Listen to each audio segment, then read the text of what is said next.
Oke. Nah, eh, teman-teman udah dapat ini buku ini belum? Saya lupa udah post atau belum ya buku ini. Kalau misalnya belum,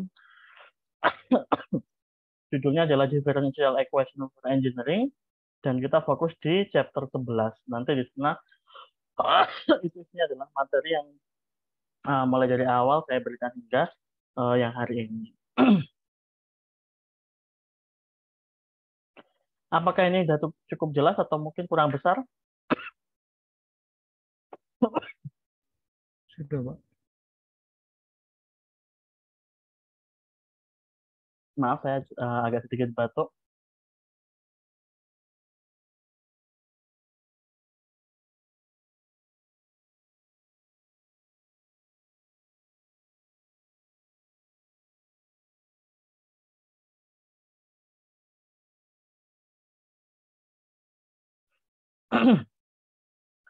Nah, ini yang pertama. Di sini kita akan membahas basicnya terlebih dahulu ya.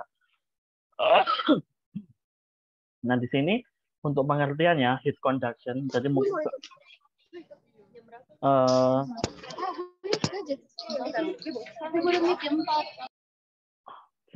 ada yang lupa di mute baru join. Heat conduction di sini artinya adalah transfer panas ya, yang tadi sudah saya sampaikan dengan perantaranya atau yang jadi perantaranya itu tidak ikut dalam proses berpindahnya panas ini. Nah, ini di sini disebutkan bahwa transfernya itu dari area yang panas ke area yang dingin. Nah, ini kalau misalkan dalam sistem transportasi ya, yang seperti itu disebut dengan driving force. Biasanya karena adanya perbedaan. Di sini perbedaan itu bisa macam-macam. Bisa disebutkan perbedaan karena konsentrasi, karena potensial, atau perbedaan tekanan. Dan dalam hal ini adalah perbedaan suhu. Maka kemudian ada sesuatu yang ditransferkan. Dan yang dalam hal ini yang ditransfer atau dipindahkan itu adalah panas. Nah, di sini untuk kemudian kita bisa memahami lebih lanjut mengenai heat conduction ini, itu misalkan bayangkan ada dua plane atau bidang yang paralel, jadi dia semacam berhadapan gitu ya, gambarnya bawah. Nah, ini ada bidang yang paralel seperti ini, yang kemudian memiliki jarak sebesar delta X. Kemudian memiliki temperatur yang berbeda, yang saya tunjukkan di gambarnya ya. Jadi ini ada dua papan atau bidang seperti ini, jaraknya itu adalah delta X, yang dalam hal ini kita bisa nulis seperti ini. Kalau misalkan ini kita anggap sebagai sumbu X gitu ya. Yang ini awalnya posisinya X, sekarang yang plane yang kedua itu X plus delta X, yang artinya adalah jarak keduanya itu adalah delta X. Nah, kemudian di sini untuk kedua bidang juga memiliki suhu yang berbeda. Yang pertama, kita anggap ini ya, yang di sini, yang di sebelah kiri itu adalah bidang satu, yang di sebelah kanan adalah bidang dua. Bidang satu di sini punya suhu T, bidang dua suhunya T plus delta T. Artinya adalah ada perubahan suhu di sini dari bidang satu ke bidang dua di sini. Nah, kemudian selain itu, ada informasi lagi terkait areanya. Nah, areanya itu punya bidangnya itu punya area tertentu yang di sini kita anggap areanya di sini sama gitu ya. Dan kemudian di sana ada waktu delta T kecil. Nah, hati-hati teman-teman kalau kemarin kita ketemu sama V kemarin kan ada yang dia kecepatan, ada yang dia itu menunjukkan posisi begitu ya. Nah, yang sekarang T-nya di sini ada yang suhu, ada yang waktu. Hati-hati. Kita sepakati bahwa kalau yang T-nya suhu itu T besar, kalau waktu itu T-nya kecil. Jadi biar nggak rancu gitu ya, karena di sini sama-sama menggunakan T, tapi besar dan kecil. Itu kalau misalnya ada perbedaan waktu di sini, nah itu ada eh, apa ya panas atau heat di sini yang berpindah berpindah yang awalnya kalau misalkan kita lihat di bidang satu itu adalah Q, kalau di bidang yang dua itu delta Q, yang artinya di sini ketika sudah berpindah tadi ininya ya panasnya, nah itu ketambahan delta Q dari yang bidang dua. Jadi kalau teman-teman lihat di sini, Nah, ini bidangnya tadi kan ini bidang 1, ini bidang 2. Bidang 1 itu punya heatnya itu QX di sini karena dia di posisi X, posisinya di X. Kemudian luasannya itu adalah A besar. Nah, ini A juga hati-hati, nanti ada A, ada alfa, hati-hati. Kalau A itu adalah luas penampang, alfa nanti itu tergantung dari material bahannya, yaitu koefisien panas untuk dia bahan. Kemudian ada T. T-nya di sini adalah suhu. Nah, itu ketika memang ada kalau di sini tuh yang masuk, yang panah hitam masuk ini adalah heat yang masuk ke bidang A. Nah, ini kan kemudian masuk ke bidang yang kedua ini ya di sini. Nah, itu ada perbedaan uh, kalornya. Maka di sini perbedaan itu delta Q. Nah, ini kalau misalnya kita lihatnya masih satu arah. Padahal kalau misalkan kita lihat ruang 3 dimensi itu kan bisa X, Y, Z ya, bisa ini masih kita lihat yang sumbu X saja. Nah, sebenarnya itu yang terjadi ya ada di sumbu X, ada di sumbu Y, ada di sumbu Z. Jadi dari tiap masing-masing bidang atau mungkin arah gitu ya, itu sama-sama bisa untuk mengalami heat conduction tadi itu. Nah, tadi untuk Q-nya, jadi banyaknya kalor kan tadi selisihnya itu adalah antara yang keluar dan yang masuk itu adalah seperti ini, bisa dituliskan QX per delta QX itu berarti kan yang dari bidang 2 itu kemudian dikurangi dari yang masuk yaitu QX yang masuk ke bidang 1. Berarti kan ini adalah Q yang terjadi selama antara dua bidang ini. Itu akan setara dengan K dikalikan A dikalikan perbedaan suhunya di sini ya. Perbedaan suhunya yaitu T min T plus delta T yang akhirnya akan jadi min delta T per delta X yang di sini adalah distance atau jaraknya. Kemudian dikalikan waktu yang dibutuhkan. Yang kalau misalkan kita tuliskan lebih sederhana akan menjadi delta QX min KA delta T besar per delta X dikalikan delta T kecil.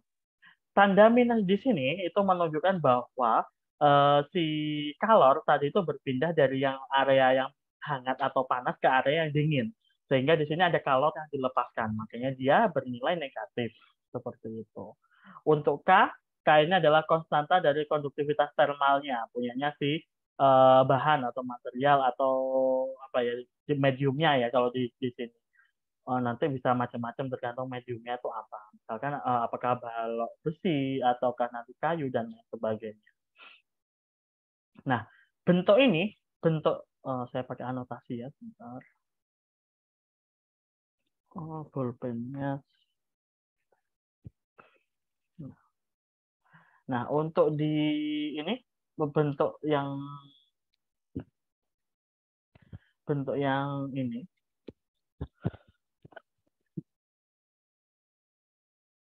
untuk yang ini kalau misalkan si delta atau perubahannya di sini itu kita anggap kecil, maka kita bisa tuliskan menjadi ini persamaan konduksi panas. Jadi ya seperti ini. Jadi dQx ini perubahan kalornya per dt tiap satuan waktunya dia itu setara min Ka. Nah, di sini dt besar per dx yang artinya adalah perubahan suhu untuk satuan jaraknya dia berapa. Atau gampangnya bilang kalau yang ini itu ada istilah gradien suhu itu dt besar per dt kecil. Itu ada gradien suhu tergantung arahnya begitu ya. Yang X di sini menunjukkan arahnya berarti cuma di arah X atau sumbu X saja yang dihitung kalau di sini. Nanti tapi kalau kita melihat yang secara keseluruhan itu akan kita lihat dari tiga ini aksis ya X, Y, Z kita lihat semuanya.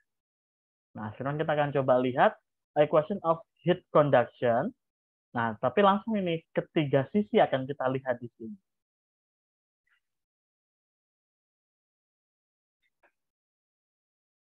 Oke, nah pertama-tama yang harus kita perhatikan adalah dengan adanya penulisan apa ya perumusan matematis seperti ini ada asumsi-asumsi yang harus kita pegang terlebih dahulu. Jadi misalkan dalam hal ini kalau misalkan dalam suatu volume, suatu bidang tiga dimensi gitu ya, kita anggap bahwa dalam satu bidang itu pemodelan itu nanti sifat dari si apa yang ada di dalamnya itu ada homogen dan isotropis.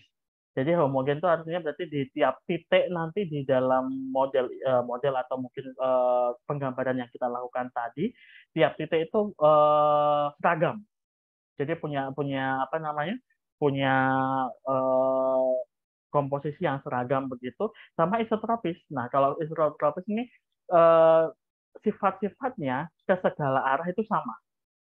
Karena nanti ada juga material-material itu yang dia sifatnya anisotropis, yang satu arah dengan arah yang lain itu apa namanya sifatnya berbeda. Contoh misalkan kalau misalkan ada jenis-jenis material yang dia itu berserat gitu ya. Biasanya yang kalau misalkan kita kenai gaya searah searah dengan seratnya itu kan dia jauh lebih lemah dibandingkan kalau misalkan material tersebut kita kenai gaya yang tegak lurus dengan arah seratnya. Karena kalau misalnya searah dengan seratnya jadi tidak kuat. Karena kalau misalkan yang benda berserat itu kan semakin dia saling tumpuk satu dengan yang lain akan semakin kuat. Tetapi kalau misalnya kita kenai gayanya searah dengan seratnya itu malah nggak ada yang menahan. Nah, yang seperti itu contohnya. Jadi istilah-istilah seperti ini harus diperhatikan. Apakah suara saya putus-putus? Cukup jelas? Tidak, cukup jelas kalau dari saya. Oke. Karena kayaknya internet di tempat saya agak ini apa lemot gitu, jadi ada peringatan tadi. Oke, saya lanjutkan. Jadi kita anggap ini tadi ya apa dari bidang yang akan kita bahas itu punya sifat homogen dan juga isotropis, yang artinya tadi di semua titik dia itu seragam dan juga propertiesnya atau sifatnya ke segala arah itu sama. Kemudian di sini, nah ini ya tadi ya, karena di sini kita melihatnya tidak lagi cuma satu sisi seperti yang di sebelumnya, maka di sini kita akan lihat apa namanya harus perhatikan menghadapnya nanti waktu pengukuran tuh seperti apa. Sebentar.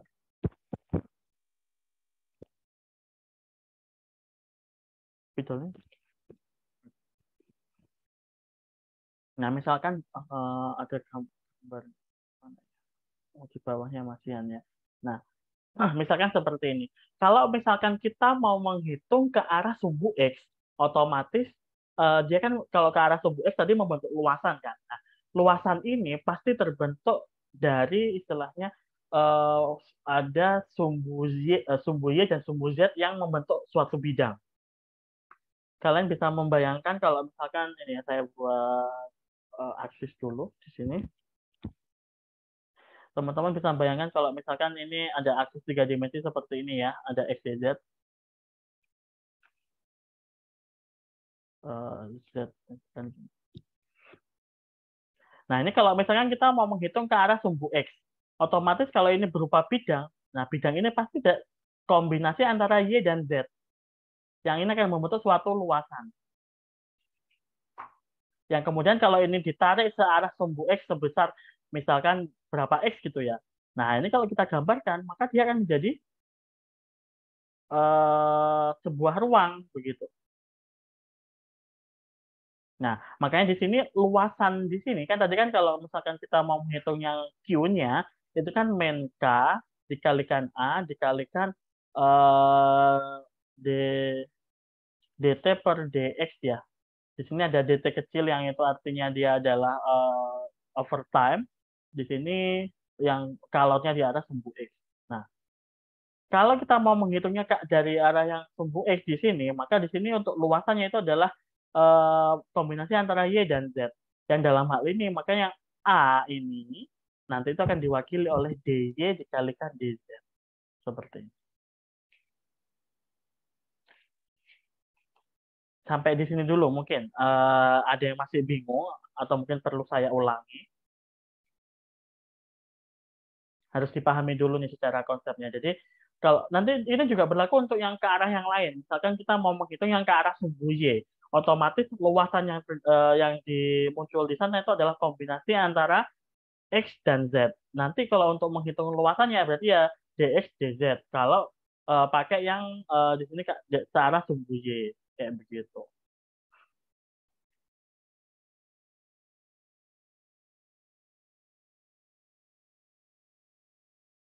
Sampai di sini bisa dipahami? Bisa. Oke, dilanjut ya. Nah, di sini karena tadi kan udah ini ya, kita mau menghitungnya searah sumbu X. Kita anggap di sini kan jadi X-nya itu posisinya X. Dan ini ketambahannya itu delta X. Atau kalau delta ini sangat kecil, maka ditulisnya sebagai dx seperti itu. Seperti yang ada di itu ya, tulisannya saya hapus saja biar nggak bingung. Sebenarnya sama aja ya, cuma yang membedakan adalah kalau pakai delta itu berarti jaraknya itu cukup besar, tapi kalau dia kecil gitu, sangat kecil itu dianggap ditulisnya sebagai dx. Nah, ini nanti yang di sini akan jadi x plus dx. Nah, berarti di sini kalau misalkan kita mau ini ya mencari selisih kalornya ya yang melewati antara dua bidang ini, berarti yang masuk di sini itu adalah Q. Kita akan tulis sebagai QX, yang di sini QX plus DX. Nah, ini. Kemudian berarti yang terjadi di dalamnya kita tulis sebagai selisihnya seperti ini. Selisihnya seperti ini. Kemudian di sini karena ini selisihnya Q ya, maka di sini pakai do sini ya, masih turunan parsial. Karena terhadap sumbu X aja.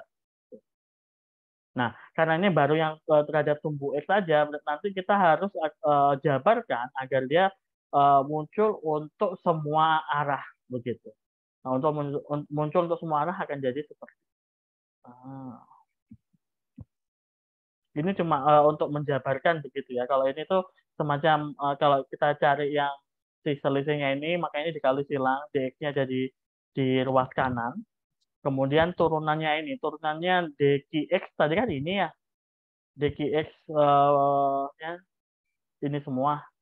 Nah, ini tinggal ganti di sini. Tapi jangan lupa nih sekarang. Karena sekarang kan dqx itu do t, tapi diturunkan lagi. Makanya dia jadi do kuadrat t. Jadi turunan 2 kali. Yang do x-nya pun yang di bagian bawah juga jadi do x kuadrat, turunan kedua ya. Hati-hati di situ.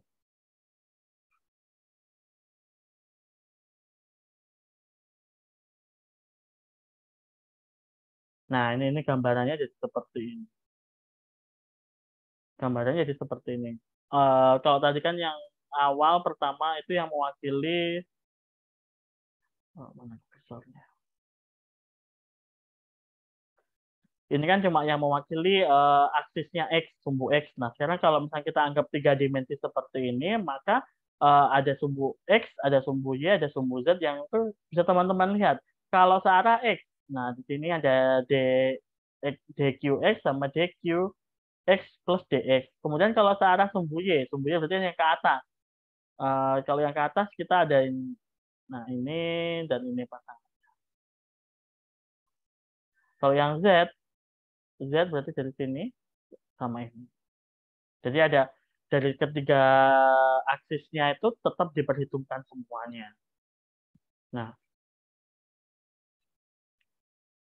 ini yang kadang itu agak sedikit ini ya apa satu sisi akan sedikit kadang bikin rancu karena kita melihat banyak variabel yang muncul ya kalau seperti ini. Jadi ada kalau dari sisi bidangnya sendiri itu ada 3 aksis yang artinya akan muncul 3 variabel yang berbeda.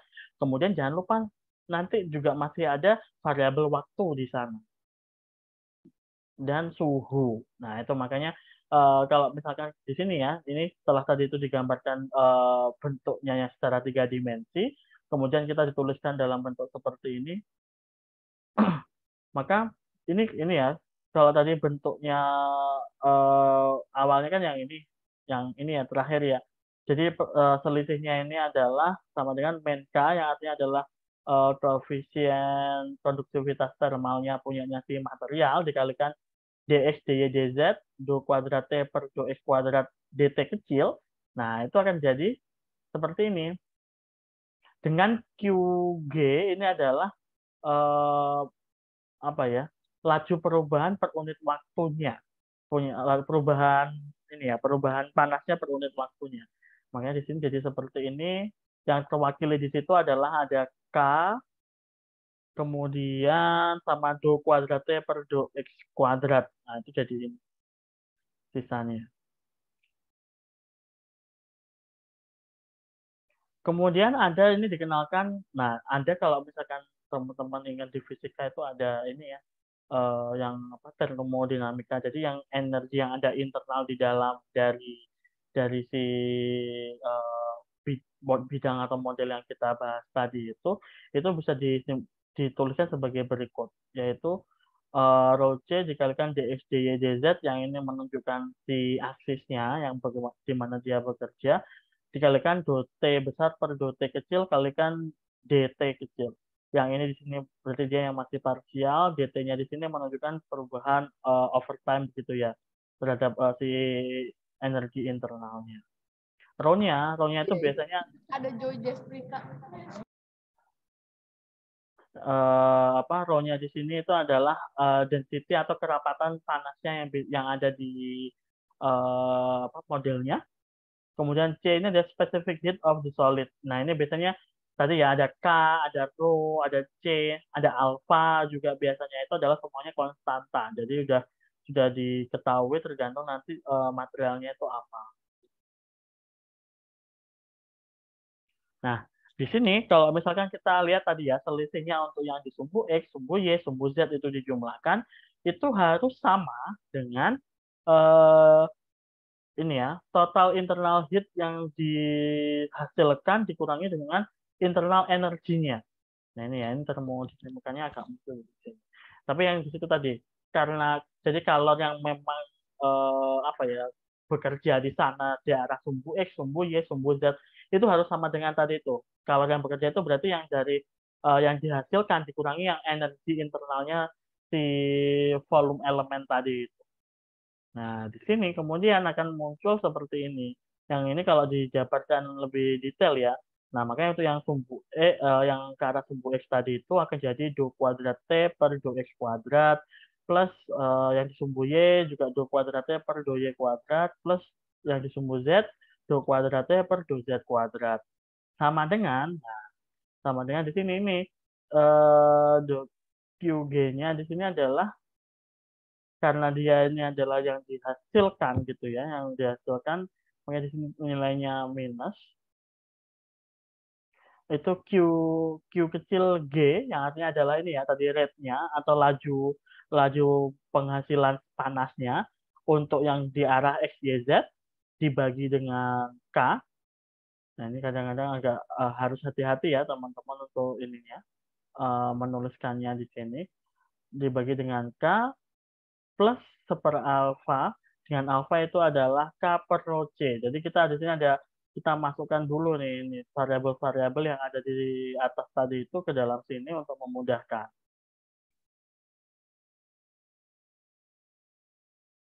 Nah, sebentar, saya apakah ada penjelasan rincinya? Kalau ada nanti saya tuliskan. Nah, ini saya tuliskan ini note saya. Jadi agar teman-teman lebih detail nanti juga akan saya post juga yang ini. Jadi bisa dituliskan dilihat di sini ya. Ini tiap yang sumbu X, sumbu Y, sumbu Z ini saya tuliskan semuanya, yaitu min K dx dy dz do kuadrat T per do X kuadrat dt. Nah, ini punyanya X, punyanya Y, punyanya Z. Nah, sama dengan, nah ini yang dari awal tadi, yang ini, yang dq besar G. Ini adalah Q kecil G, X, Y, Z, dx, dy, dz, dt.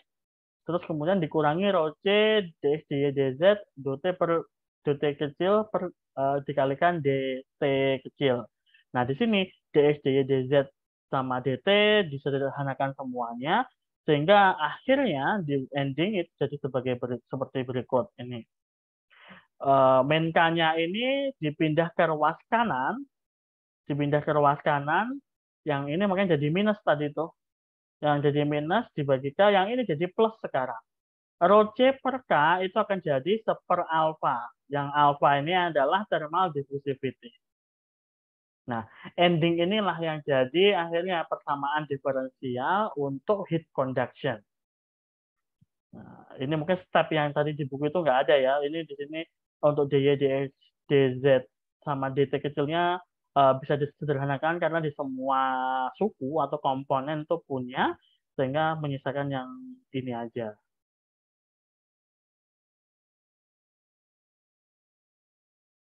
Nah, ini kan kalau di sini langsung singkat tiba-tiba jadi gitu ya. Nah, ini kadang oh maksudnya ini dari mana begitu. Nah, ini harus diperhatikan tadi. Sampai di sini sebelum lanjut ada yang ingin ditanyakan?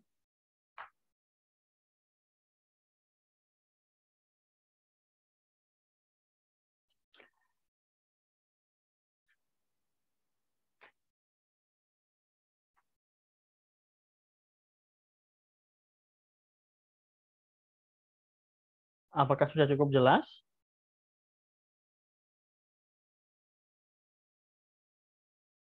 Bisa dilanjutkan?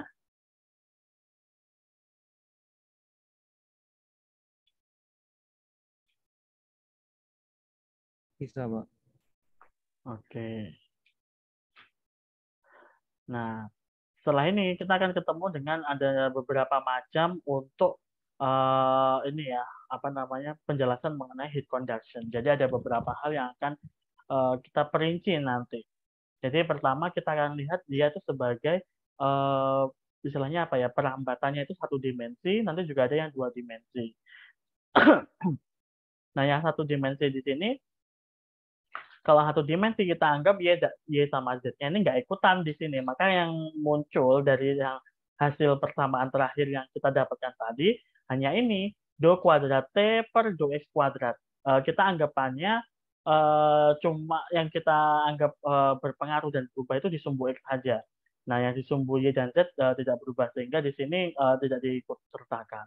Nah, kemudian karena cuma di sumbu X saja yang ini tidak ada ini ya, lajunya apa namanya, tidak ada nilainya, tinggal sisa yang di belakang aja, yang dari internal internal energi aja di sini. Jadi cuma apa namanya satu dimensi yang. Kemudian ada yang dua dimensi, tapi ini steady state. Nah, kalau steady state berarti di sini perubahannya itu dianggapnya nol. Jadi antara yang tadi apa yang di generate secara internal dikurangi dengan internal energinya itu bernilai nol. Tapi di sini ada dua dua aksis yang diikutkan, yaitu x dan y.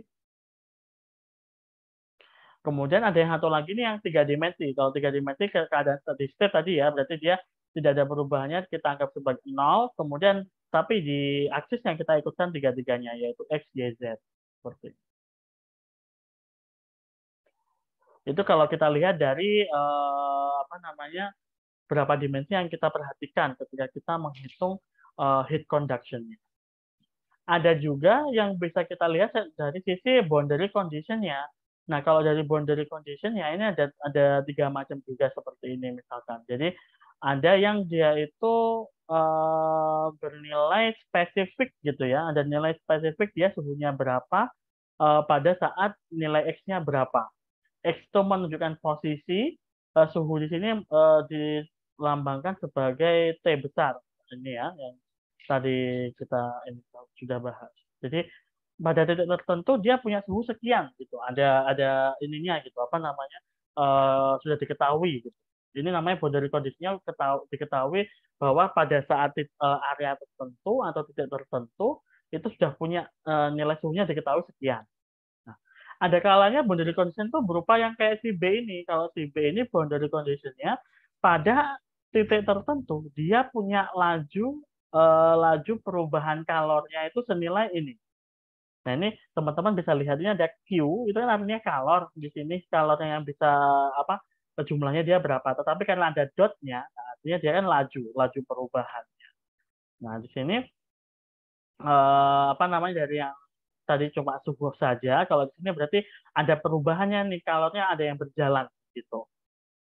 Kemudian ada juga yang ketiga seperti ini. Ini yang jauh lebih advance ya, lebih rumit lagi. Kalau yang di sini melibatkan ada dua fase gitu ya. Ada yang solid, ada yang fluid. Nah, ketika solid, suhu itu berubah seiring berubahnya si X pada area tertentu. Tetapi pada batasnya, batas antara si solid dan fluid, suhu itu mengalami perubahan yang, nah ini agak, kalau ini apa ya berarti ya, eksponensial ya ini. Perubahannya secara eksponensial sampai kemudian dia steady. Nah, ada 3 macam boundary condition yang mungkin akan kita temui. Jadi seperti ini. Jadi bisa aja cuma berupa pada titik tertentu suhunya sekian, kemudian pada titik tertentu dia laju perubahan kalornya sekian, atau seperti yang C, pada titik tertentu itu yang menjadi batas antara solid dan fluid, yang itu punya behavior yang berbeda gitu ya. Kalau yang di solid di sana dia linear, tetapi ketika di fluid dia eksponensial. Jadi harus jeli, harus diperhatikan kira-kira masuk tipe yang mana nih nanti. Karena seperti yang mungkin sudah teman-teman masih ingat waktu di awal yang masih di minggu pertama ketika intro, kan di sana teman-teman sudah kerjakan latihan juga, ada apa namanya boundary condition yang sudah kita ketahui. Kemudian kalau kemarin kan baru ini ya hitung-hitungannya. Nah, di sini teman-teman harus logikanya agak sedikit bermain gitu. Jadi harus diketahui kalau misalkan tadi kan masih bahasanya bahasa matematis gitu ya. Tapi kalau yang istilahnya bahasa-bahasa soal cerita itu kan kadang kita agak bingung untuk menerjemahkannya secara matematis akan seperti apa. Contoh ya, misalkan boundary condition yang ini ya, yang pertamanya itu biasanya digambarkan seperti ini. Dianggap bahwa dinding, misalkan kita anggap itu berupa kolam gitu ya, kolam. Terus kemudian dinding kolamnya itu insulated istilahnya kalau bahasa Inggris. Jadi dia nggak bisa mengalami apa ya perpindahan kalor di sana, terinsulasi atau memiliki berasal dari bahan insulator yang kemudian dia punya suhu tertentu. Misalkan pada dinding udah mepet di dinding, nah itu kita anggap aja ini kolam berarti isinya air. Airnya itu suhunya misalkan 20 derajat Celcius misalnya agak dingin gitu ya. 20 derajat Celcius. Nah, kemudian nanti istilahnya si airnya ini dan itu sebagai boundary condition ya, yang itu mungkin cuma di satu sisi. Tapi di sisi yang lain karena mungkin kena panas dari luar atau mungkin karena memang disetting seperti itu, nah itu punya suhu yang berbeda. Misalnya setelah jaraknya waktu X sama dengan 0 itu dianggap kan tadi di dinding. Nah itu 20 derajat. Tapi ketika udah sampai 100 meter, nah itu ada dinding lagi, ternyata suhunya ketika yang di situ itu sudah 35 misalkan. Nah, ini akan jadi boundary condition yang tipe A gitu, yang dia akhirnya kita punya boundary condition yang pada titik tertentu itu punya suhu sekian, kayak gitu. Itu yang mungkin paling banyak kita temui atau yang kedua gitu ya. Kalau di contoh-contoh soal, tergantung sih mau akan kondisi seperti apa yang akan digambarkan. Oke. Nah, ini untuk tiap-tiap masing-masing boundary condition ini itu ada caranya sendiri untuk menuliskannya. Jadi di sini misalkan yang keadaan yang pertama, boundary condition yang pertama ini. Nah, ini dituliskan sebagai berikut. Dituliskannya sebagai T ketika X bernilai B. Jadi langsung ya X-nya itu ada indennya B, yang artinya itu ya pas pada nilai tertentu berapa gitu, nggak sembarang X gitu ya. Kemudian YZT-nya sebagai variabel itu bernilai TB. Yang artinya suhunya itu ya udah segitu ketika X-nya sama dengan XB. Jadi cara nuliskannya seperti ini. Kalau yang kedua ini adalah tadi kan ya ada laju perubahannya. Nah, ini cara nuliskannya min K do T per do X ketika X-nya sama dengan XB. Yang artinya di sini memang akan ada perubahan suhu terhadap X gitu. Jadi kalau nilai X-nya berubah, maka suhunya itu ikut berubah. Itu nilainya adalah QB dot. QB dot artinya berarti di sini ada laju perubahan kalornya gitu ya. Kalau misalkan QB dot-nya di sini tuh, nah ini yang saya sebutkan tadi bisa aja yang ini atau yang ini. Kalau QB dot berarti di sini tidak ada laju perubahan kalor. Jadi kalornya itu nggak bisa pindah-pindah gitu ya. Nggak bisa pindah-pindah atau heat flux-nya itu bernilai 0. maka ya QB dotnya ini bernilai 0. Dan di sini akhirnya kan kalau bernilai 0 berarti konstanta di depan ini nggak ada pengaruhnya. Makanya langsung dot T per dot X ketika X sama dengan XB itu sama dengan 0. Nah, ini kalau tadi ya yang saya bilang istilahnya insulated, apa namanya, bisa terbatasi gitu. Kalau yang atas ini kan langsung tahu suhunya berapa gitu. Kemudian kalau yang ketiga tadi ya, yang ketiga ini kalau ada perubahan ini apa namanya fase tadi itu ada yang solid ke fluid dan seterusnya. Nah di sini ini yang kadang itu agak sedikit rumit gitu ya. Nah di sini dituliskannya, jadi yang terjadi di area solid itu kan dia konduksi, tetapi kalau di area yang apa namanya fluida itu dia konveksi karena air di sini juga ikut mengalir bersama kalor. Nah ini nilainya ketika ini ya, kalau ini berarti kan tadi ya mungkin saya salah nyebutnya. Nah di sini tuh kita fokus ke di area boundary condition-nya nih ya, di titik apa garis tebal yang vertikal ini ya. Nah di sini berarti si kalor yang dihasilkan secara konduksi itu akan sama dengan kalor yang yang dihasilkan secara konveksi. Yang dalam hal ini, kalau ditulis secara matematis, akan jadi sebagai berikut. Men K dikalikan dot T per dot X, ketika X sama dengan XB, itu sama dengan H di sini adalah konstanta untuk konveksinya ya, dikalikan dengan T atau suhu ketika X sama dengan XP dikurangi TF. TF itu adalah suhu final, suhu akhirnya dia berapa. Begitu. Nah ini ya TF itu T final yang jauh dari titiknya si tadi itu si konveksi dan tidak terpengaruh oleh si boundary atau batasnya tadi itu. Hanya adalah heat transfer coefficient untuk yang konveksi.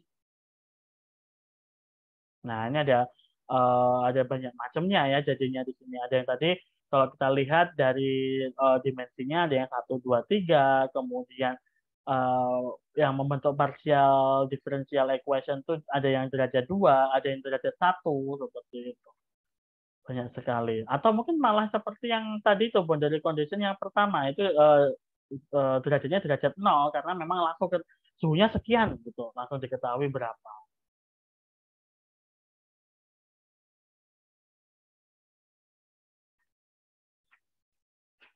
Nah, ini ada tambahan sedikit informasi kalau misalkan untuk yang ini, kalau misalkan ini nanti mungkin teman-teman akan ketemu istilah-istilah ini di mata kuliah yang lain, seperti misalkan harusnya di sistem pengukuran tuh ada istilah nanti transient, ada yang istilah steady state. Kalau transient itu biasanya itu di awal, jadi ketika memang mungkin kalau kita bicaranya sistem gitu ya. Jadi ketika sistem dari awal itu bekerja, nah itu awal tuh biasanya masih naik turun, osilasi atau istilahnya masih naik menuju ke yang normal gitu ya. Nah itu fasenya fase transient kayak begitu. Tapi kalau udah steady state itu berarti udah biasanya udah lurus, dia jarang berubah nilainya. Nah itu kalau biasanya setelah berapa menit gitu ya, itu jadi seperti itu. Atau kalau dicontoh di inkubator kayak ini, inkubator baru dinyalain, berarti kan istilahnya si heaternya nyala dulu. Nah, ini bisa macam-macam. Ada yang nanti yang heaternya nyala itu naik melebihi yang dipengen berapa, turun, kemudian naik lagi, turun lagi sampai kemudian apa namanya lurus gitu ya. Dia artinya steady. Nah, fase ketika naik turun ini yang transient. Tapi kalau udah steady ini steady state istilahnya.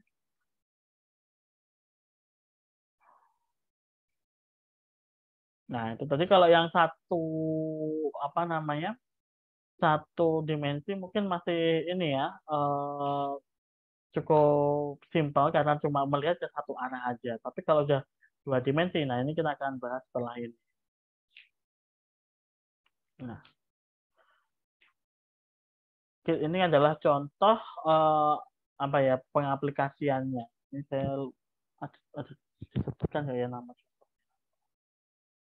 metal fin kayak seperti ini. Jadi anggapannya itu kayak turbin gitu ya. Terus kemudian kita pengen lihat perubahan suhunya itu seperti apa gara-gara adanya si metal fin ini. Bahkan jumlahnya berapa itu akan pengaruh di sini gitu ya. Karena kan semakin banyak finnya, fin itu maksudnya itu adalah siripnya yang bagian yang menonjol-nonjol ini ya.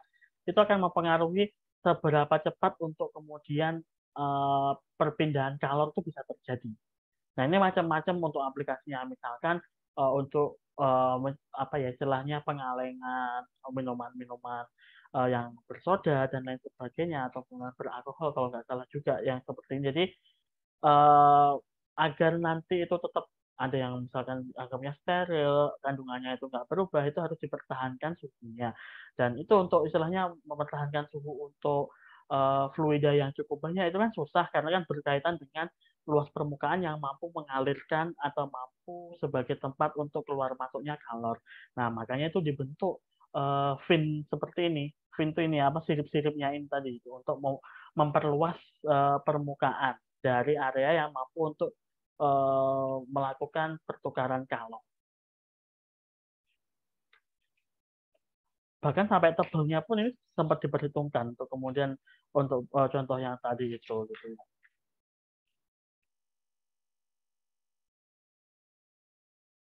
Nah, ini modelnya kita anggap, nah kalau ada yang seperti ini kan ini ada banyak nih pinnya kan. Kita anggap dia itu kan memutar. Nah, kita anggap dia lurus, kemudian kita ambil satu aja untuk kita modelkan. Begitu. Nah,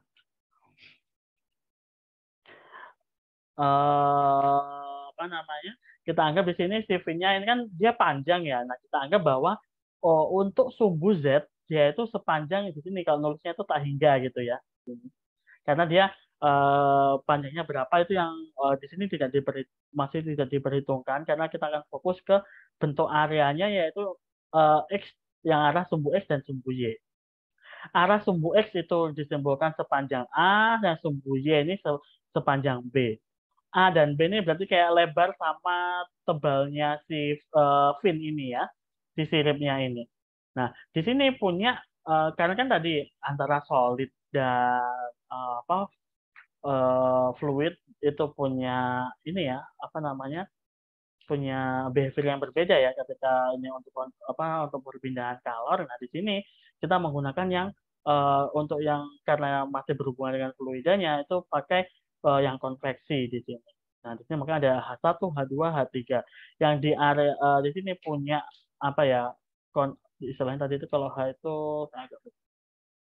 nah ini heat transfer coefficient yang berbeda begitu. Jadi heat transfer coefficient untuk sisi yang ini, nah yang ketika Y sama dengan bentar. Ini tuh berarti ketika Y sama dengan berapa di sini ya tertentu nilai tertentu berapa. Kemudian ketika Y-nya apa? X-nya selebar A itu punya nilai yang berbeda yaitu H2. Kemudian di sini ada H3 yang itu sebagai sisi yang paling luar di sini. Ya, begitu. Nah, di sini dianggap cross section-nya tadi itu udah. Nah, di sini kenapa sih tadi itu yang untuk sumbu Z ini di sini tidak diperhitungkan dianggap sebagai panjangnya itu infinity karena perpindahan kalor yang paling banyak itu akan terjadi pada surface yang ini. Saya kasih annotate ya. Perpindahan kalor itu paling banyak terjadi itu pada area ini ya, surface yang ini sama baliknya sini. Untuk yang di sini tidak, karena ini kan memanjang cuma aja ujung sama ujung nih, sehingga dia akan paling sedikit kontak dengan nanti apa kalau misalkan di sini fluidanya gitu, itu yang paling sedikit, sehingga yang paling banyak berperan itu ya di area yang ada di mengitarinya, yaitu 3 area di sini. 1, ini 2, sama yang baliknya sini 3.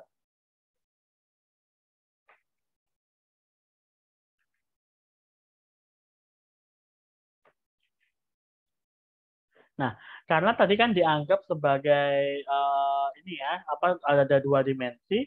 Nah, di sini kita anggap nanti akan mencapai titik yang steady state-nya, artinya suhunya sudah nggak berubah lagi di sana, mencapai nilai yang standar itu berapa, dan di sini langsung kita tuliskan untuk yang 2 dimensi steady state problem. Yang tadi ini ya sudah saya tunjukkan untuk yang 1 dimensi, 2 dimensi, dan 3 dimensi.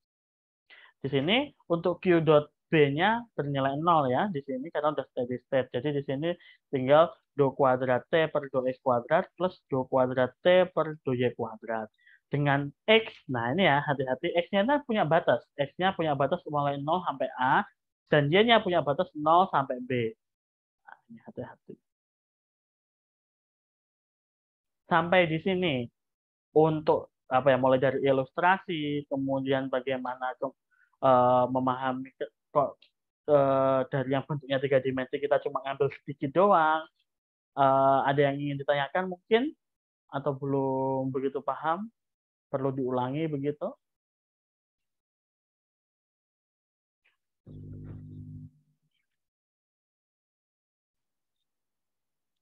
Silahkan.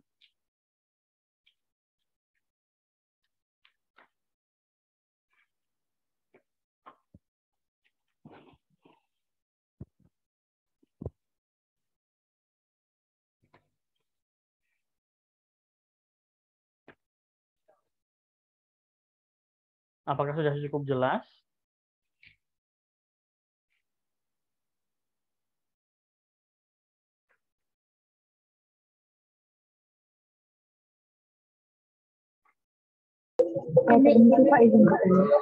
Silahkan.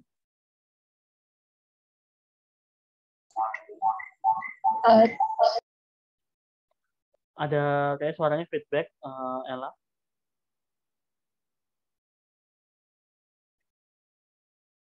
Atau kalau suaranya feedback bisa ditulis di kolom chat juga ya, nanti bisa kita bahas. Baik, Pak.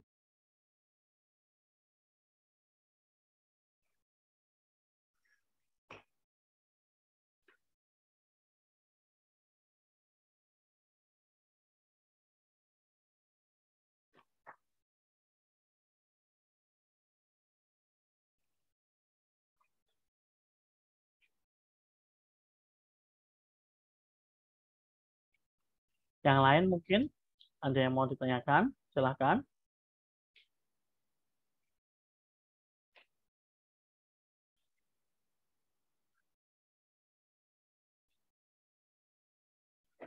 Sebenarnya yang seperti ini tuh kalau sekarang ini ya saya tarik ke aplikasi yang keadaan realnya gitu ya.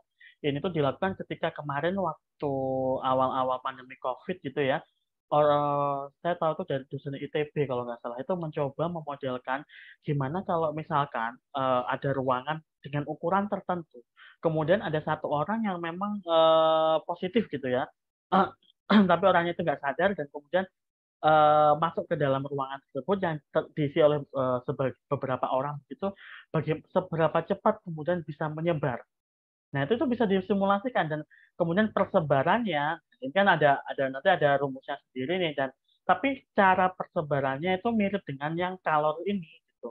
Jadi ada kemungkinan misalkan dari satu orang dengan orang yang lain misalkan karena baru-baru pandemi mungkin masih belum banyak orang yang notice pentingnya pakai masker sehingga banyak yang nggak pakai. Nah, seberapa cepat kemudian dari satu orang ini menyebarkan virus menyebabkan virusnya itu tersebar dan orang lain terjangkit. Nah, itu bisa disimulasikan sehingga akhirnya mampu melihat harusnya tuh kalau misalkan ini ya apa namanya pakai ini ya satu orang dengan orang yang lain itu jaraknya berapa, nah itu bisa disimulasikan.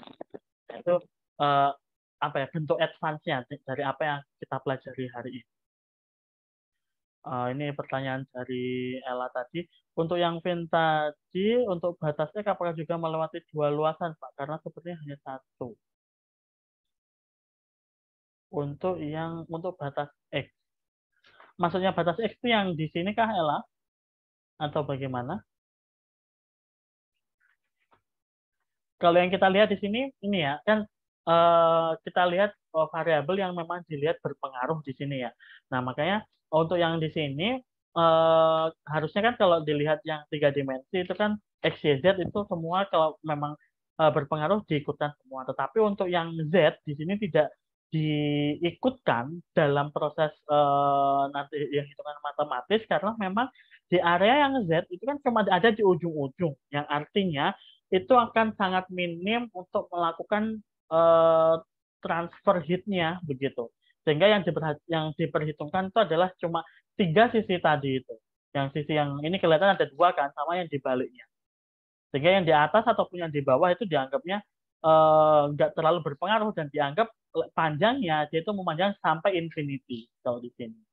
Nah, sisi yang satunya yang ada warna gelap di sini itu ini yang jadi boundary condition. Jadi pada saat area nilai x-nya itu x-nya berapapun gitu ya, kita anggap ini lebar begitu ya. Terus kemudian tapi nilai y-nya itu selebar b gitu. Di sini langsung ketahuan b. Itu akan bernilai tertentu gitu di sini. Ada nilainya begitu. Ini ada balasan yang sepanjang A. Nah, kalau yang sepanjang A di sini ya, yang sepanjang A di sini, ini yang digambar ini atau yang mana nih Ella? Yang atas tadi kah?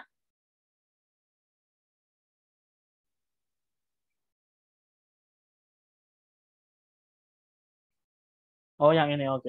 Nah, kalau yang di sini untuk yang sepanjang A, tetap yang akan kita lihat ya berarti kalau kita melihat sepanjang A, kita melihat surface yang sini nih. Surface yang Y dan Z. Berarti kan surface ini yang kita lihat. Saya pakai ini ya, anotasi biar kelihatan. Kalau kita melihat yang tadi ya, sepanjang A. Ini kan berarti kan A itu berarti X, yang artinya searah ini. Nah, berarti areanya itu adalah area ini. Kalau kita melihat yang sepanjang Y, berarti kan ke sana. Berarti area yang dilihat adalah sepanjang Y. Nah, berarti areanya ya ini. Nah, ya. Kayak gitu. Jadi mungkin dari 2 ini akan membentuk area tertentu yang kemudian kalau digabung ya jadi 3 dimensi, bentuk luasan kayak balok yang itu akan mewakili si fin-nya ini tadi gitu. Apakah bisa ditangkap atau masih bingung?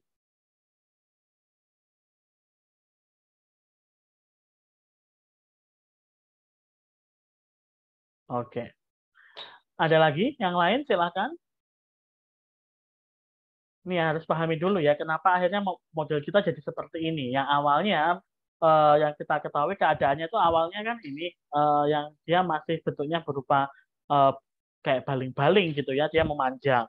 Tapi kita anggap dia itu lurus begini untuk mewakili satu aja, karena kita mau lihatnya cuma satu nih di sini gitu.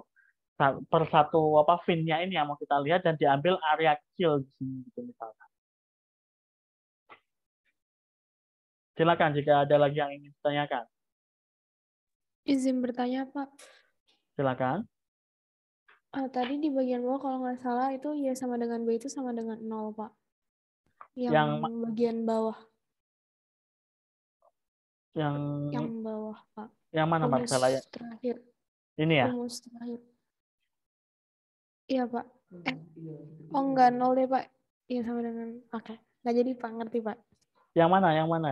Tadi saya bingung di bagian Y sama dengan B. T sama dengan Fx. Oh, ini masih belum.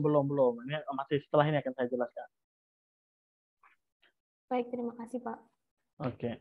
Nah, ini tadi kan kita masih ini ya mengevaluasi kalau dari sini dari kondisi yang tadi itu yang bentuknya baling-baling, kita cuma melihat sumbu X sama sumbu Y tadi itu sudah tahu alasannya. Nah, sekarang baru kita lihat boundary condition di masing-masing titik. Nah, ini baru sekarang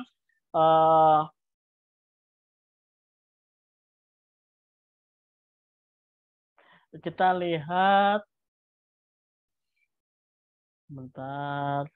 Nah, kita harus lihat ke sini lagi nih. Untuk melihat boundary condition, teman-teman harus memahami tadi itu ya, ini dulu ya.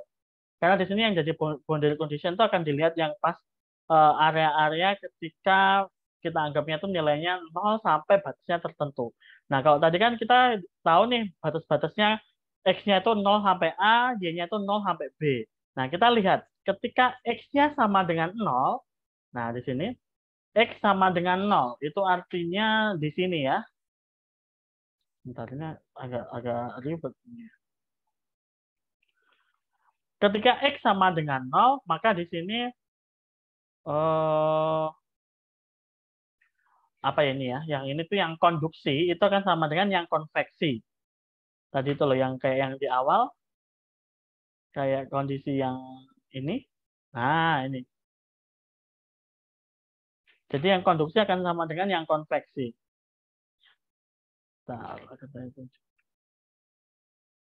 Ini ya. Ketika di sini itu konduksi sama dengan konveksi, ketika X-nya sama dengan 0, tapi ketika X-nya sama dengan A, nah ini sama-sama konduksi sama dengan konveksi, tapi nilainya minus. Ya, kita lihat lagi ke gambar. Ketika X-nya sama dengan 0, artinya itu adalah sisi yang sini. Ketika X-nya sama dengan 0, maka dia masih itu tadi ya, dia masih apa ya gambar yang bilang itu dari dari yang solid mau ke liquid begitu di sini. Nah, untuk yang H2 di sini dia ketika ini ya sudah sepanjang A ini nilainya minus. Nah, ini hati-hati kadang agak rancu, harus hati-hati. Nih, nilainya minus. Kemudian kalau yang Y, yang sumbu Y, kan Y-nya itu batasnya 0 sampai B.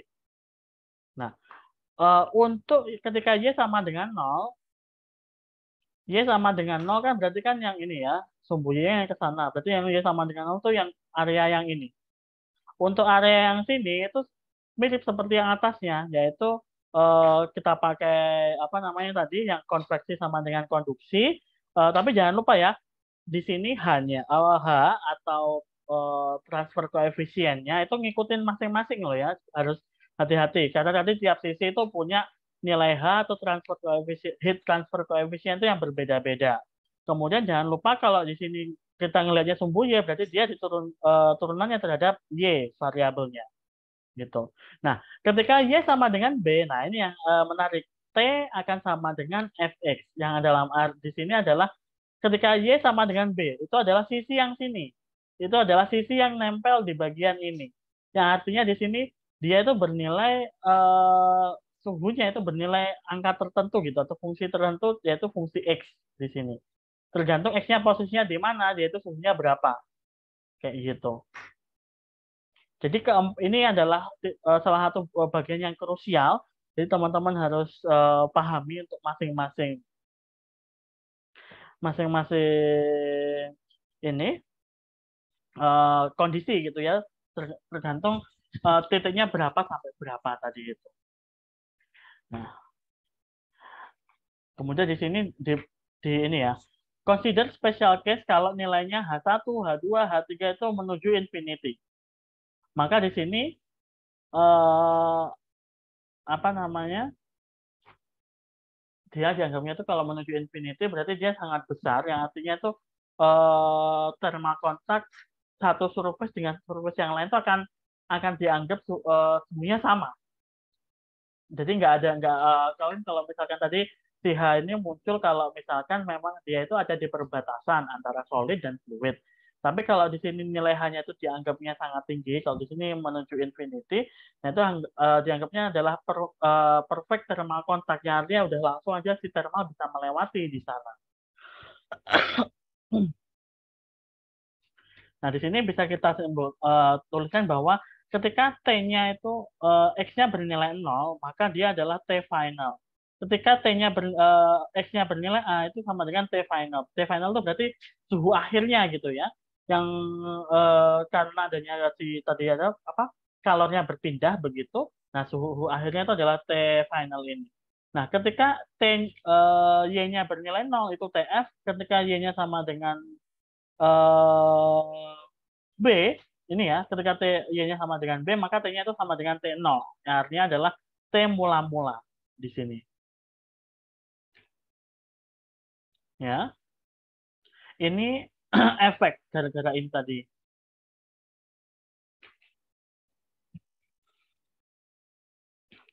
Kemudian karena dari ini ya, keempat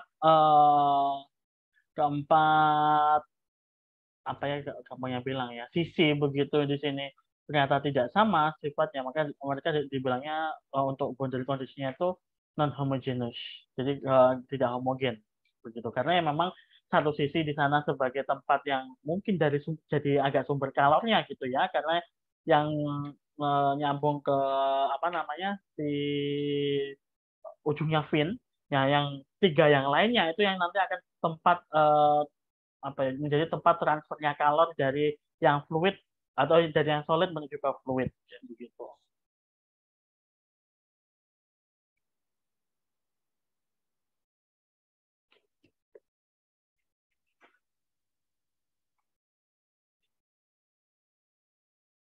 Dan yang ada syaratnya ya.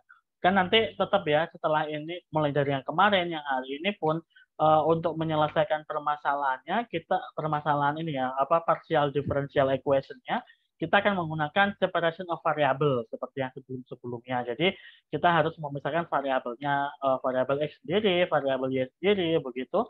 Nah, dalam hal ini kita harus mengenalkan terlebih dahulu variabel baru. Ada syaratnya sih ya di sini. Untuk yang keadaan steady state itu at least 3 dari 4 boundary condition ini harus homogen. Artinya sama ya. Ini TF, TF, TF, 3O memenuhi. Berarti bisa. Nah, di sini untuk agar semua titiknya itu apa ya ternormalisasi gitu ya, agar pembandingnya biar sama. Nah, ini kita kenalkan variabel baru namanya T hat atau ada simbol topi begini ya, ada segitiga atasnya. Itu nilainya adalah T yang aslinya dia dikurangi dengan TF. TF ini adalah suhu finalnya. Nah, maka nanti persamaannya akan jadi sebagai berikut. Do kuadrat T hat per do X kuadrat plus do kuadrat T hat per do Y kuadrat sama dengan 0. Nah, di sini kemudian kita akan lihat boundary kondisinya akan berubah di sini ya. Yang awalnya dia di sini T 0, Y, kalau T hat 0, Y maka TF min TF akan jadi 0. Yang ini juga yang nilainya TF itu akan jadi 0. Kemudian yang di sini yang T X, B kan awalnya T0. Nah, sekarang akan jadi T0 min TF sesuai dengan rumus ini tadi. Nah, dengan persamaan yang baru, kita sudah dapat boundary condition-nya, kita tinggal menyelesaikan. Kita lakukan separation of variable, kita anggap bahwa T hat X, Y itu adalah perkalian dua fungsi dengan masing-masing fungsi punya variabel yang berbeda, yaitu fungsi X untuk variabel X, fungsi Y untuk variabel Y. Kemudian di sini kita turunkan di sini maka akan jadi sebagai berikut. Ini ya yang T hat X, Y ini kita masukkan di sini ya ke rumus ini. Maka akan jadi sebagai berikut. Kemudian kedua ruas dibagi X, Y biar ngumpul masing-masing X dengan X, Y dengan Y. Akan jadi seperti ini. Pindah ruas, hati-hati, jadi minus ya tandanya. Dari plus jadi minus. Nah, ini akan sama dengan suatu konstanta. Nah, di sini konstantanya ini agak beda ya dengan yang sebelumnya. Kalau sebelumnya mungkin yang selalu kita pakai itu konstantanya sama dengan K. Nah, kalau di sini sama dengan min omega kuadrat.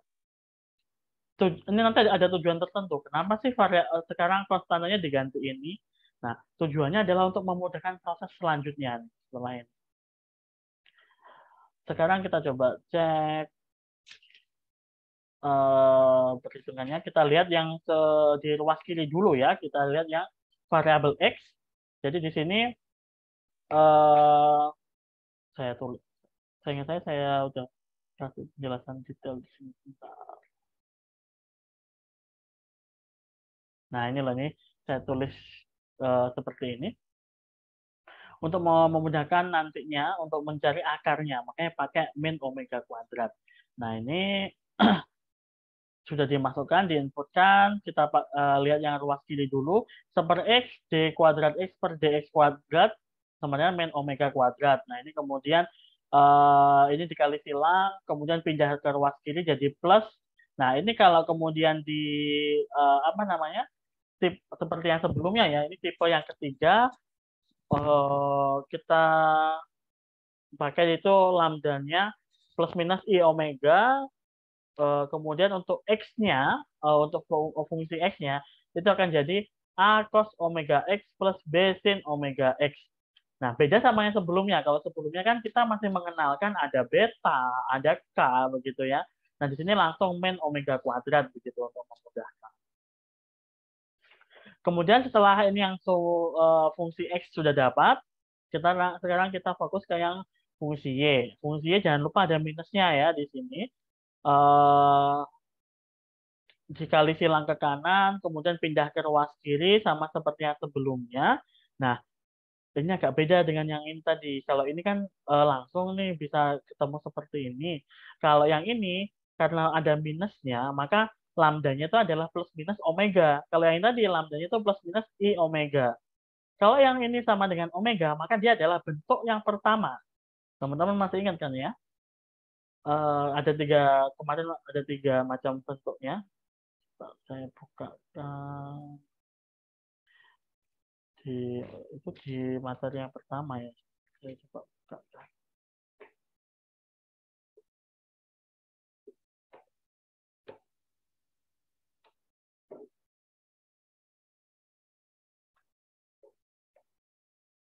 Intro.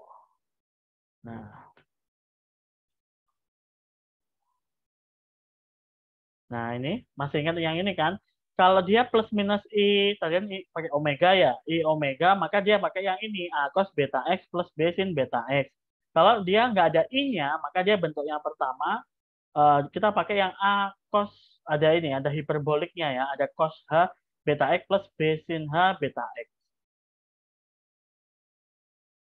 Nah, ini yang dipakai yang di yang kedua. Maka kita tinggal mengalihkan X kalikan Y, yaitu A cos omega X plus B sin omega X dikalikan C cos H omega Y plus D sin H omega Y. Nah, sekarang kalau udah ketemu yang seperti ini, kita tinggal mengaplikasikan boundary condition yang kita punya.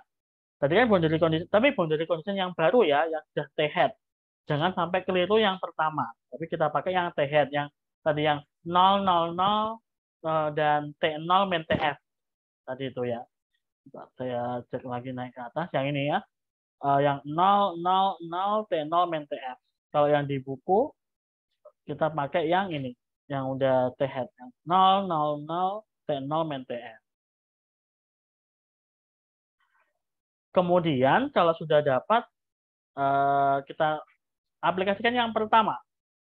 T-hat 0, Y sama dengan 0. Otomatis kalau ada X, dimanapun ada X, dia akan kita kasih nilainya 0. Yang artinya, bagian yang pertama, ini kan nilainya akan jadi 0. Yang ini cos 0 akan jadi 1. 1 dikalikan A, tinggal A yang belakang tetap, karena kan variabelnya Y. Nah, ini bernilai 0. Di sini bernilai 0. Nah, di sini, karena yang di dalam itu akan dikalikan dengan Y, kan itu Y-nya bisa bernilai berapapun. Maka penyebab sama dengan 0 itu adalah si A. Maka si A adalah 0. Logika-logika yang seperti ini harus diingat-ingat ya. Kemudian yang kedua, boundary condition yang kedua. Ketika T-hat X, 0, dia akan sama dengan 0.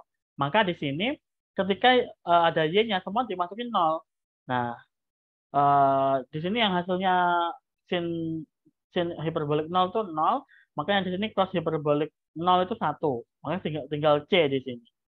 Nah, di sini bentar ini kok nah, karena si A udah 0, maka yang ini nggak diikutkan lagi ya, tinggal B sin omega X dikalikan C. B sin omega X tidak bisa 0, karena di sini kan nilai X-nya akan berubah-ubah.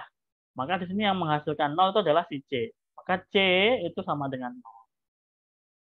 Nah, kalau ini semacam yang hal-hal yang kayak gini tuh nggak ada rumusnya ya, ini main logika jadinya.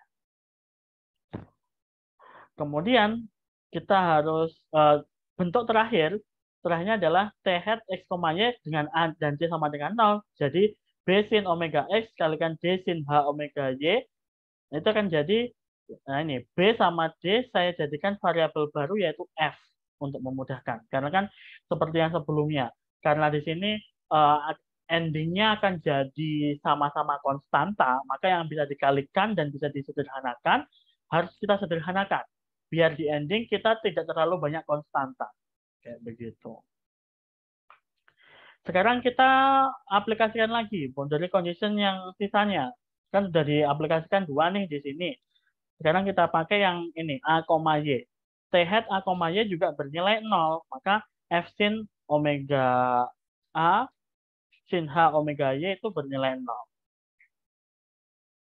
Sin omega A itu akan bernilai 0 ketika omega A itu bernilainya itu N dikalikan Pi. Karena kan kalau sin kan dia berulang setiap 180 derajat. Nah, setiap 180 dia nanti akan menghasilkan 0. Ketika pas yang Pi itu akan menghasilkan 0. Nah, maka di sini sin omega A itu omega A akan sama dengan 0 ketika omega A sama dengan N dikalikan Pi. Maka ini ada penulisan baru lagi, omega N dikalikan A sama dengan NP. Sehingga omega N atau ini ya frekuensinya ya di sini biasanya disebutkan. NP per A. Dengan N itu bilangan asli, 1, 2, dan seterusnya.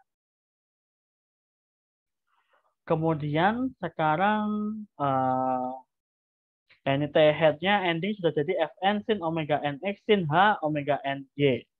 Nah, bentuk ini di sini sekarang akan di ini ya bentuknya yang T hat X, Y dia itu sama dengan kayak apa ya semacam sigma atau di sini summation ya penjumlahan dari 1 sampai tah hingga N-nya itu 1 sampai tah hingga karena N bisa berapapun kan yang penting dia mulai dari angka 1 gitu ya.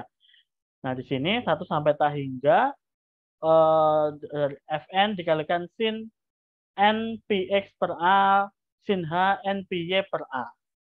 Seperti ini. Nah, setelah dapat yang ini, kita pakai boundary condition yang terakhir. Yang terakhir tadi kan ketika T hat X, B itu akan bernilai, ini yang beda dengan 3 yang lainnya ya. Nilainya itu adalah T0 min TF. Nah, T0 min TF seperti ini. Maka yang ini tadi kita tuliskan sama dengan T0 min TF. Sekarang, nah ini yang seperti di contoh punyanya flexural motion of beam kemarin, itu untuk yang agar kita mampu menyelesaikan yang bagian depan untuk yang ini, yang bagian sin NPX per A, ini kita harus kalikan dengan sin MPX per A, kemudian diintegral, agar muncul kayak orthogonality. Tapi kita kalikan di kedua sisi dan diintegral di kedua sisi. Nah, di sini kita kalikan, sebentar. Ini kita kalikan, sudah di sini. Ini yang belakang juga dikalikan, yang M. Nah, berarti ya, kalau ini di sini kan N-nya yang di dalam. Tapi yang dikalikan itu M, MPX per A, kemudian diintegral dari 0 sampai A. Nah, hasil yang ini kan dia orthogonality dari fungsi sinus. Maka dia nilainya adalah A per 2. Jadi ini batasnya berapa, 0 sampai berapa itu dibagi 2 hasilnya. Seperti itu. Nah, di sini, untuk yang ruas kanan, nah ini harus kita integralkan. T0 min TF itu tetap karena nggak ada variabel X, tapi yang di belakang, yang sin MPX per A itu ada variabel X. Kita integralkan di sini. Maka sin diintegral akan jadi min cos. Hati-hati. Kalau kemarin kan kebanyakan turunan. Nah, ini kalau ini diintegral, berarti integralnya sin jadi min cos. Di sini ada variabel, ada koefisiennya, jangan lupa akan jadi kebalik, jadi A per MP min cos MPX per A dengan batas 0 sampai A. Hanya X-nya dimasukkan tuh ya, A dan 0. Nah, di sini yang ruas kiri. Yang ruas kiri maka di sini akan jadi Fn per 2 sin H N sebentar, saya agak oh ini A-nya di sini ruas kanan dan ruas kiri itu disederhanakan jadi 1. Yang di sini jadi A aja, 2-nya ini pindah ke depan jadi Fn per 2. Kemudian yang belakang ini ya, karena di sini ini harusnya kalau sudah jadi Fn dia sigmanya jadi hilang karena ada integral. Yang di sini belakang akan jadi T0 min TF per MP karena A-nya udah disederhanakan. Yang ini kita masukkan ketika dikalikan A, X-nya digantikan A, maka akan jadi min cos MP. Tapi ketika digantikan 0, maka min cos 0 itu adalah min 1. Tapi karena ini kan integral nih. Jadi yang ketika dimasukkan A dikurangi ketika dimasukkan nilainya 0. Maka min akan jadi plus. Begitu. Sampai di sini, kemudian yang kita lakukan adalah, nah ini semacam ini ya, ada dua macam kondisi yang akan kita temukan di sini. Jadi ketika nilai M-nya berapa, nanti hasilnya seperti apa, begitu. Nah di sini Fn itu yang di ruas kiri, yang sin, kita tuh mau cari yang ini nih, yang si F ini nih. Karena kan tadi variabel akhir yang mau kita cari di ending, mana tadi ya? Ini loh, yang F ini kan mau kita cari nih. Nah, makanya di sini terakhir tuh si Fn harus sendirian nanti di kiri, yang sisanya kita pindah ke ruas kanan. Nah, ini sisanya yang sin Hn P B per A, ini kita pindah ke ruas kanan jadi per, seperti ini. Satu yang saya lewatkan ini ya, yang bagian ini. Saya nyalakan anotasinya. Nah, ini harus hati-hati. Teman-teman, untuk M-nya di sini kan N sama M itu bilangan asli. Jadi M-nya itu 1, 2, dan seterusnya begini ya. Ketika M-nya itu 1, maka dia adalah min cos P. Cos P itu adalah min 1. Yang artinya min 1 jadi 1. Kalau M-nya 2, berarti min cos 2P. Cos 2P itu adalah 1. Jadi min 1. Oh, sebentar, yang ini. Oke. Nah, ini dia akan bernilai, yang ini bernilai 1 plus 1. Kemudian yang nanti kalau dia genap akan bernilai min 1 plus 1, 0. Jadi cuma akan ada dua nilai nantinya itu sebenarnya. Nah, itu dituliskan seperti ini. Tergantung si N. Jadi di sini awalnya itu ada N, ada M. Nih ya. Nah, sekarang ketika masuk ke step selanjutnya, itu akan disamakan untuk M dan N-nya. Karena untuk M yang di sini, dia cuma ada pilihan ganjil dan genap. Kalau ganjil seperti apa, genap seperti apa. Nah, itu mengikuti di sini. Ini. Jadi kalau N-nya ini ganjil, maka dia akan bernilai, kalau ganjil, dia itu bernilai 2 untuk yang ini ya. Karena kan 1 min 1, maka akan jadi 2. Tapi kalau genap kan jadinya 1 min 1, yang artinya 0. Nah, 0 begitu. Nah, ini maka akan memenuhi ini, tapi dengan syarat ini. Jadi kalau N-nya itu sama dengan 2M, jadi yang genap, maka nilainya adalah 0, karena kan dikalikan 0 di sini. Tapi kalau dia nggak 0, nah berarti kan yang bagian ini diganti angka 2 ini. Makanya di sini muncul, yang ini kan digantikan angka 2 nih. Yang ini kan digantikan angka 2. Dikalikan 2 yang di depan, maka akan jadi 4. Ini. Nah, kayak gitu. Jadi kalau pas yang genap, dia M-nya itu genap, itu dia nilai, dia akan jadi 0 nilainya. Tapi kalau ganjil, dia ada nilainya. Jadi untuk menggabungkan dua itu tadi tujuannya.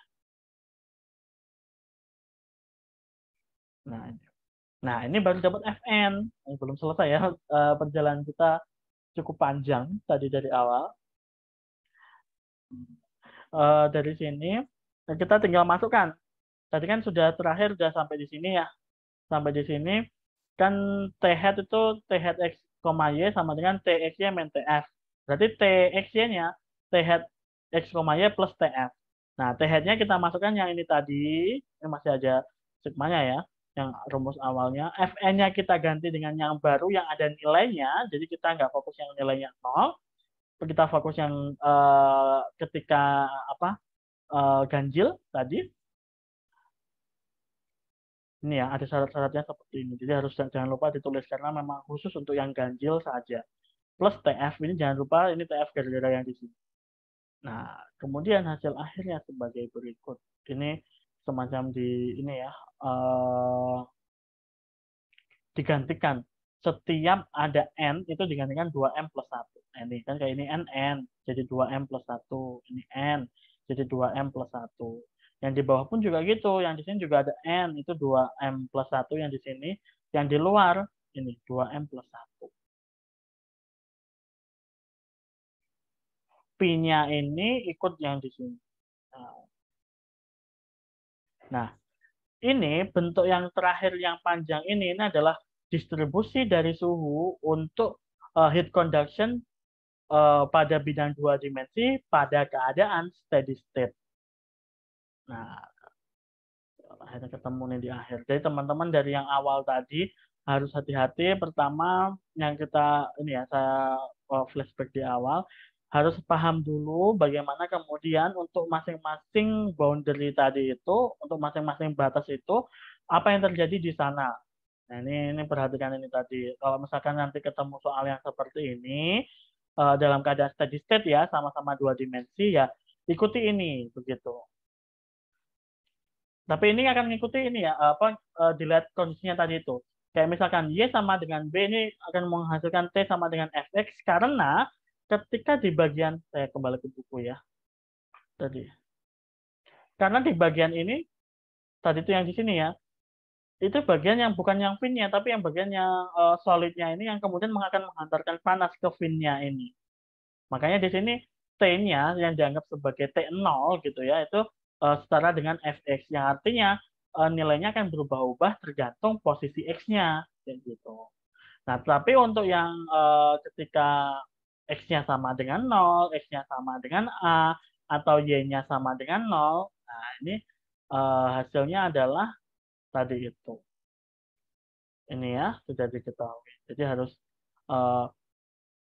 paham dulu ketika di sini. Baru ketika sudah tahu, ini ada case yang paling yang spesial tadi itu ya, di sini nilai H-nya kan sehingga yang artinya dia adalah perfect thermal contact. Kan yang Z surface sama dengan T fluidnya. Nah, itu dia akan kemudian kita bisa dapatkan yang ini nih tadi ya, yang T ketika X-nya 0, X-nya sama dengan A, Y-nya 0, Y sama dengan B. Kemudian setelah itu kita kenalkan variabel baru. Variabel barunya yaitu T hat tadi itu dengan Tx, Y dikurangi Tf. Kemudian baru kita dapatkan persamaan diferensial untuk yang 2 dimensi. Tapi jangan lupa, karena kita udah ganti variabel baru, T hat, maka boundary kondisinya pun juga harus diubah. Yang di sini tinggal yang diketahui dikurangi TF, maka akan jadi 0, 0, 0, dan T0 min TF. Baru setelah ini kita lakukan separation of variable, selesaikan kedua sisi, cari variabel fungsi X dan fungsi Y, kemudian baru kita terapkan di boundary condition yang kita punya, tapi boundary condition yang baru. Untuk kemudian mendapatkan koefisien-koefisien yang ada di persamaan yang kita udah dapatkan, yaitu ABCD ya, kalau yang sering kita pakai mulai dari awal 2 minggu lalu. ABCD udah ketemu, kemudian ini ya prosesnya menemukan juga agak panjang, walaupun ternyata 2 itu bernilai 0, 2 yang lain kita gabung dan baru kita cari. Nah, yang kita cari ini teman-teman harus hati-hati ketika prosesnya udah sampai di sini misalkan. Nah, untuk kemudian menghilangkan yang sin NPX per A, maka kita harus kalikan dengan yang sama, tetapi komponen N-nya itu diganti dengan M, kemudian kita integralkan. Setelah diintegralkan, baru kemudian nanti akan ketemu nilai Fn-nya berapa. Nah, kalau di sini, nanti seringnya akan ketemu seperti ini. Jadi ketika, mostly itu kan akan jadi ganjil genap, tapi nggak terlalu ya, tapi seringnya itu seperti ini. Ketika ganjil berapa, ketika genap berapa. Nah, baru kalau sudah dapat nilai koefisien yang kita cari, kita kembalikan lagi ke T hat atau langsung ke T-nya saja boleh, baru ending kita dapat persebarannya. Karena di bawah ujungnya yang ingin kita cari adalah Tx, Y. Jadi persebaran atau distribusi suhu untuk posisi X dan Y di ini ya, di VIN tadi itu untuk keadaan steady state. Nah, seperti itu. Sampai di sini, apakah ada yang ingin ditanyakan?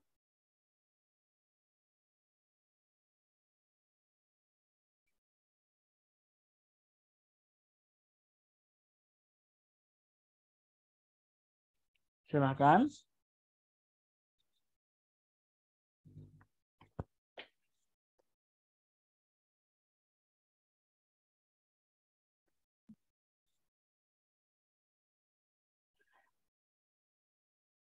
Apakah sudah cukup jelas?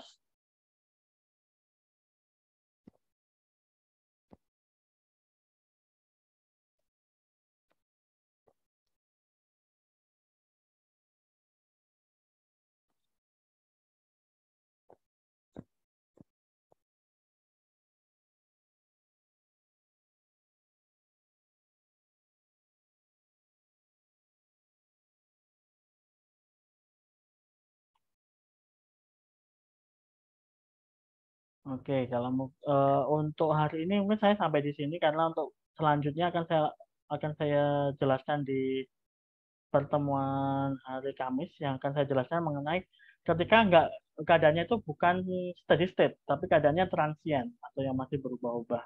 Nah, ini ada kondisi yang sedikit berbeda. Nanti ini akan kita bahas selanjutnya.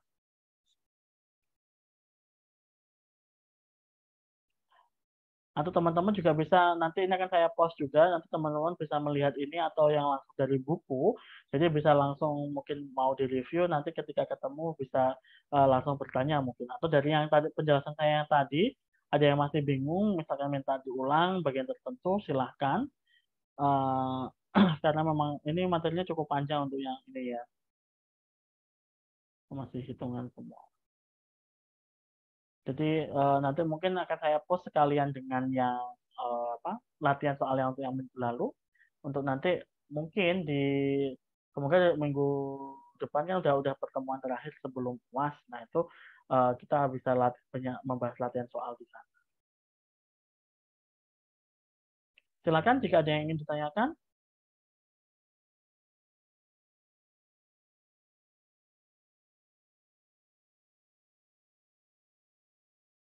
Teman-teman harus ingat-ingat step-stepnya tadi aja ya, jangan sampai kalau misalnya ada yang bingung, ada yang skip begitu, segera langsung ditanyakan saja.